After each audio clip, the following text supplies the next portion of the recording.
This is Gino Robair. I was going to say we're backstage, but actually we're at the Marriott at the 2011. It's kind of backstage. The 2011 NAMM show. I'm here with BT. You have a lot of gear, and you have a lot of gear. You have digital gear. Yeah, I've seen drawers and drawers of analog keyboards.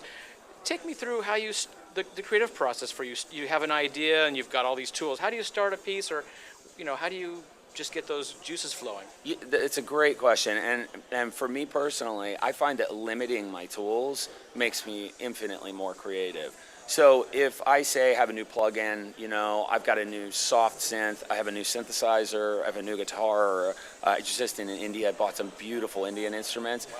I'm going to take those things and I'm just going to create a piece from that, and I'm going to allow that small, because it's so funny because when I was a kid, I was out mowing lawns, get my first keyboards and stuff, and so many things I wanted, I always wanted a polyphonic, one of the big, juicy, polyphonic analog synths. I couldn't afford a Jupiter 8 or a Jupiter 6. My first keyboard was a Gino 106, and then as an adult, I've been able to get some of those things, and you have them there, and you can get overwhelmed by having these amazing things that you may have coveted your entire life. You wanted these things so bad. So I feel that limiting my tool set really makes me a lot more creative and productive too, where I start focusing. For me, the core of my workflow is writing a song. So, is the compositional process. So I want to get something, even if it's something that's instrumental, that has a unique compositional form, it's harmonically interesting, it's melodically interesting, and then take that and frame it with technology. Okay. So I got to get something that I can latch onto emotionally, to be inspired to take out all the gear and go nuts on it, because it takes me a long time to complete a composition, So it's really the simplicity of limiting myself that makes me feel creative. So. Excuse me. Do you songwrite on, like, say, piano or guitar and get that kind of thing going, or absolutely, no, definitely, okay, yeah, so yeah. You'll have the structure that you think you just kind of. Paper, pencil, acoustic guitar, all the time. Like a perfect example of that on my last record is the song "Every Other Way," which is one of my favorite songs on the album. That's me with a classical guitar and a glockenspiel, trying to I'm strumming and tapping the glockenspiel in between notes, and my friend Jess and I singing, and we sat there and we wrote that song. In the better part of 15 minutes. It's got these really almost like Appalacian kind of contrapuntal harmonies, and we were singing, and my daughter and my mom had come by, a couple friends were around, and we must have sat and sang and played that song, paper and pencil, wrote the lyrics out over about 5 hours. People just listened to us sing it over and over and over again. And then, I took that, and that song probably took me six weeks to complete, of daily 14 to 16 hour days in the studio, and I went nano on it. I mean, it's got insane sound design, and glitchy micro rhythms and isorhythmic things and crazy stuff. But it started as very, very simple, pure, almost like a country song, So when you get an idea like that, the song you're writing, does any of that stay? You record it in the living room with a couple of mics, and that ends up on the record, or do you? Yeah, no, absolutely. For Every Other Way is a perfect example. All of those things ended up on the record. I have this really cool, I can't remember who makes it, but I bought it driving across America. It's called a strum stick, and it's sort of like a lap dulcimer, but you play it. It's fretted. You play it in a sort of almost like you would play a cello, right? And so I took that. I recorded a Yamaha gut string classical guitar, my little glockenspiel, and what else? A couple other instruments. Traditional dulcimer, took me hours to tune, as it always does. My God, if I could have a tuning Sherpa at my house, it'd be the best thing ever.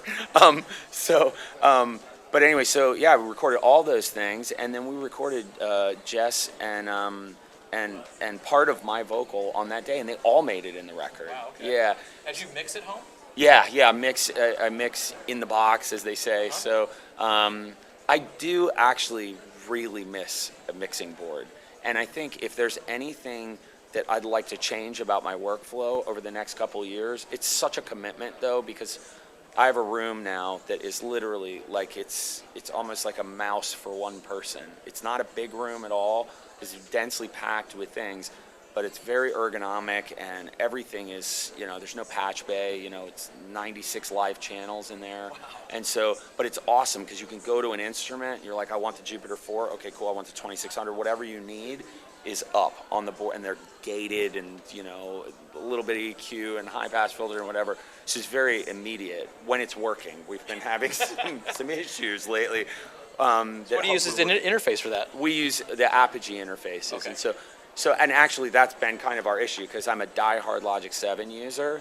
So it's been giving us a little bit of trouble with our interface. And the sound of those interfaces is incredible. So we're going to go see the a.k.a. folks while we're here and talk it out. I think we needed some firmware updates for our interfaces. But to change my workflow is going to mean, it literally would mean making another room.